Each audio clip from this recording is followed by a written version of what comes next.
অজু করার পরে যদি আপনার সন্দেহ হয় যে ফোঁটা ফোঁটা পেশাব পড়ে গেল কিনা, আল্লাহ নবী বলেন যে পানি ছিটিয়ে দিবে, কোন রকম তোমার পরিধেয় বস্ত্রের মধ্যে তুমি পবিত্র হয়ে যাবে। পেশাবের 14 গোষ্ঠী উদ্ধার করতে হবে না। তোমার সন্দেহ হলে অজুর পরে খালি পানি ছিটিয়ে দাও। আল্লাহ তো হলো পবিত্রতা দেওয়ার মালিক, তুমি শরীয়তের মালিক না। শরীয়তের মালিক হলো আল্লাহ এবং তার রসুল। তুমি শরীয়তের অতিরিক্ত দায় দায়িত্ব নিতে যাচ্ছ কেন? আজান হয়ে গেল, আজান শুনেন তো আপনারা। যখন মুয়াজ্জিন আজান দেবে, আমি শুধু মসজিদ নেই কয়েকটা কথা বলে আজকে আমি শেষ করব, খেয়াল করে দিই আপনাদের কাছে। আল্লাহ নবী বলেন মুয়াজ্জিন যা বলে শ্রোতা তাই বলবে। মুয়াজ্জিন যদি বলে আল্লাহু আকবার আল্লাহু আকবার, শ্রোতা কি বলবে? আল্লাহু আকবার বলবে। শুধু হাইয়া আলাস সালাহ হাইয়া আলাল ফালাহর সময় কি বলবে? লা হাওলা ওয়ালা কুওয়াতা ইল্লা বিল্লাহ বলবে। আর ফজরের সালাতের সময় আস-সালাতু খায়রুম মিনান নাওম, ওই সময় কি বলবে? সাদাকতা বলবে নাকি? বলে না? বলো। কিছু কিছু পার্থক্য ছাড়া মুয়াজ্জিন যা বলবে তাই যদি বলে, তারপরে আজান শেষ হলো, আল্লাহুম্মা রব্বা হাযিহি দাওয়াতি তাম্মাতি, আল্লাহুম্মা সাল্লি আলা পাঠ করলো, আল্লাহুম্মা বারিক আলা পুরা পাঠ করলো, আল্লাহুম্মা রব্বা হাযিহি দাওয়াতি তাম্মাতি ওয়াস সালাতুল কায়িমাতি আতি মুহাম্মাদান ওয়াসিলাতাল ফাদিলা ওয়া বা'সু মাকামান মাহমুদান আল্লাযী ওয়া'আদতা যদি পাঠ করে, আল্লাহর নবী বলেন ওয়াজাবাত লাহু শাফাআতি, অন্য রাওয়ায়াতে এসেছে হাল্লাত লাহু শাফাআতি, কিয়ামতের মাঠে তার জন্য শাফাআত করা আমার জন্য ওয়াজিব হয়ে যায়।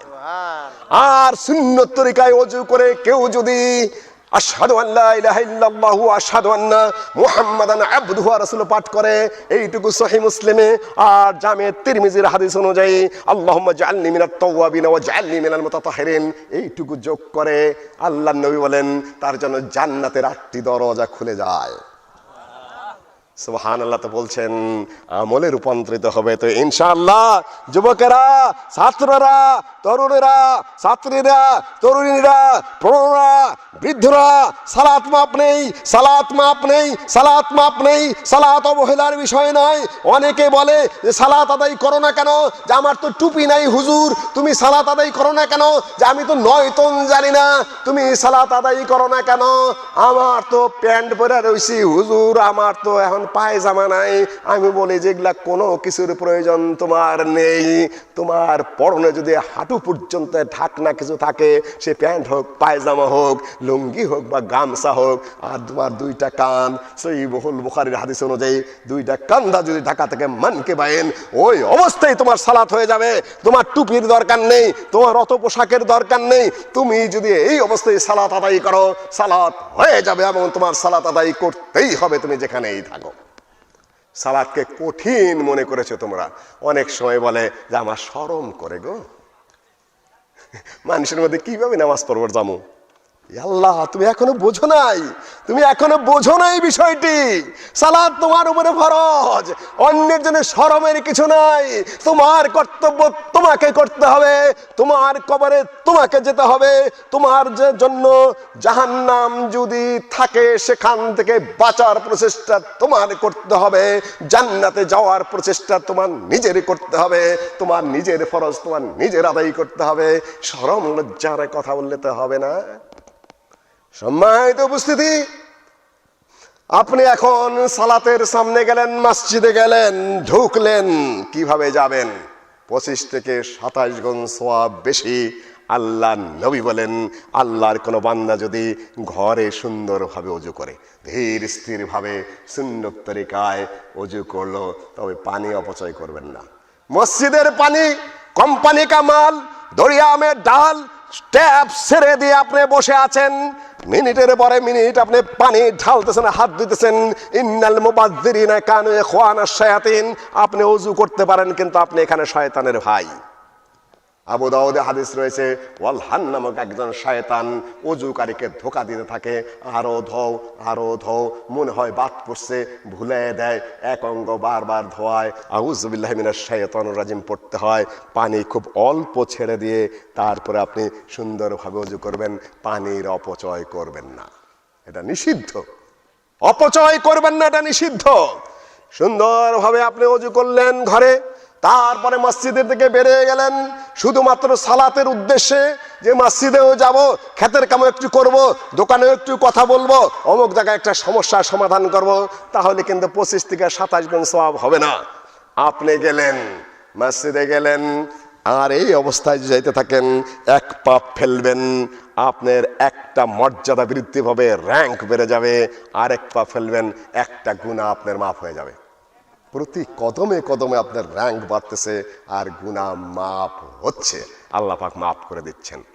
আপনি মসজিদে গিয়ে ঢুকলেন, এই অবস্থায় সালাত আদায় করলেন, সালাত আদায় করে বসে থাকলেন, যতক্ষণ বসে থাকবেন, বসে থাকাটাও আপনার সালাত বা নামাজ হিসাবে গণ্য হবে, সওয়াব হতেই থাকবে।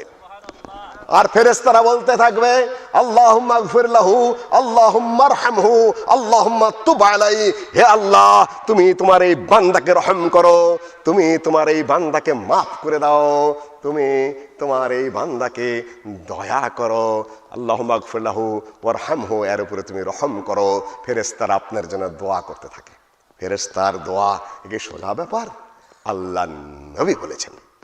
সম্মানিত উপস্থিতি, জুমার দিন উপস্থিত হলো, আপনি তো মসজিদে যাবেন, জুমার জন্য আপনার আলাদা কাপড় চোপড় থাকা সুন্নত।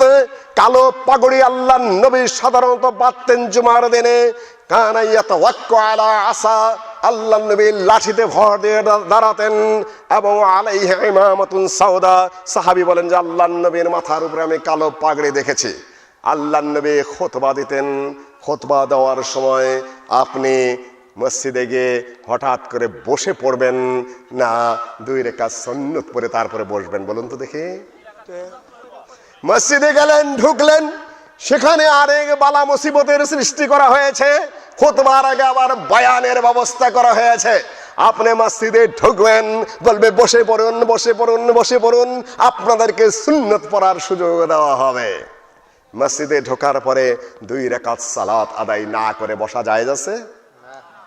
আল্লাহ নবী খুতবা দিচ্ছেন, সুলাইক আল গাতফানি রাদিয়াল্লাহু তাআলা আনহু মসজিদে ঢুকলেন, এমত অবস্থায় আল্লাহ নবী খুতবা থেকে বললেন যে 2 রাকাত সালাত পড়ে তুমি বসেছো। আল্লাহ নবী দেখেন নাই সে কি করে বসেছে না। তারপরে সাহাবীদেরকে শিখানোর জন্য আল্লাহ নবী বললেন 2 রাকাত সুন্নত পড়ে বসেছো? বলেন যে ইয়া রাসূলুল্লাহ না, ওঠো, 2 রাকাত নফল, সুন্নত না, 2 রাকাত নফল পড়ে তারপরে বসো। সুন্নত আমার ভুল হয়ে গেছে, 2 রাকাত নফল পড়ে, সেটা তাহিয়াতুল ওযু হোক বা তাহিয়াতুল মসজিদ হোক, এটা পড়ে তারপরে তুমি বসো। আল্লাহ নবী বলেছেন কোন মুসল্লির জন্য, মসজিদের আগন্তুকের জন্য বসে পড়া বৈধ নয় যতক্ষণ পর্যন্ত না সে 2 রাকাত সালাত আদায় করবে। অন্য হাদিসে বলে ইমাম ইয়াখতুব, ইমাম যদি খুতবারত অবস্থায় থাকে তাহলে তার 2 রাকাত সালাত আদায় করে বসতে হবে। আর আজকালকার লেখা থাকে যে খুতবার সময় আপনারা কোনো সালাত আদায় করবেন না, আর বক্তার আগে, বক্তব্যের আগেই তারা বক্তৃতা দিতে থাকেন আর বলেন বসে যান, বসে যান, আপনাদেরকে সুন্নতের সময় দেওয়া হবে।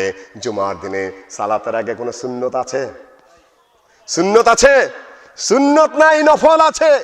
জুমার দিনে জুমার সালাতের আগে কোনো সুন্নত সালাত নেই, যা আছে তা নফল আছে। আপনি আল্লাহর নবী বলেছেন আল্লাহর কোন বান্দা যদি ইগতাসালা ওয়া গাসসালা, জুমার দিন যদি আল্লাহর কোন বান্দা নিজে গোসল করে এবং তার স্ত্রীকে এবং পুত্র সন্তান পরিবারকে গোসল করায়, তারপরে যদি তার ঘরের যে ভালো কাপড়টি আছে সেটি সে পরিধান করে, আর ঘরে যদি আতর থাকে সেই আতর যদি সে গায়ে লাগায়, তারপরে মসজিদের দিকে চলে যায়, তাহলে তার জন্য সওয়াব হলো। তারপরে যদি ইমামের খুতবা শুনে সালাত আদায় করে, তাহলে তার অতীতের 1 সপ্তাহের গুনাহ মাফ হয়ে গেল। সামনের 1 সপ্তাহের গুনাহ মাফ হলে কোনো কোনো হাদিসে আছে আবার 3 দিন বোনাস পেয়ে যাবে। 7 দিন তার সাথে 3 দিন, সব মিলে আরো 10 দিনের গুনাহ মাফ হয়ে গেল। যে ব্যক্তি প্রথম পিরিয়ডে মসজিদে যাবে সে একটি উট কোরবানির সওয়াব পাবে। যে ব্যক্তি দ্বিতীয় পিরিয়ডে মসজিদে যাবে সে একটি গরু কোরবানির সওয়াব পাবে। যে তৃতীয় পিরিয়ডে মসজিদে যাবে সে একটি দুম্বা কোরবানির সওয়াব পাবে। যে চতুর্থ পিরিয়ডে মসজিদে যাবে সে একটি মুরগি কোরবানির সওয়াব পাবে। যে ব্যক্তি পঞ্চম পিরিয়ডে মসজিদে যাবে সে একটি ডিম কোরবানির সওয়াব পেয়ে যাবে। আর যখন ইমাম মেম্বারে দাঁড়িয়ে গেল তখন ফেরেশতা খাতা বন্ধ করে দিলেন।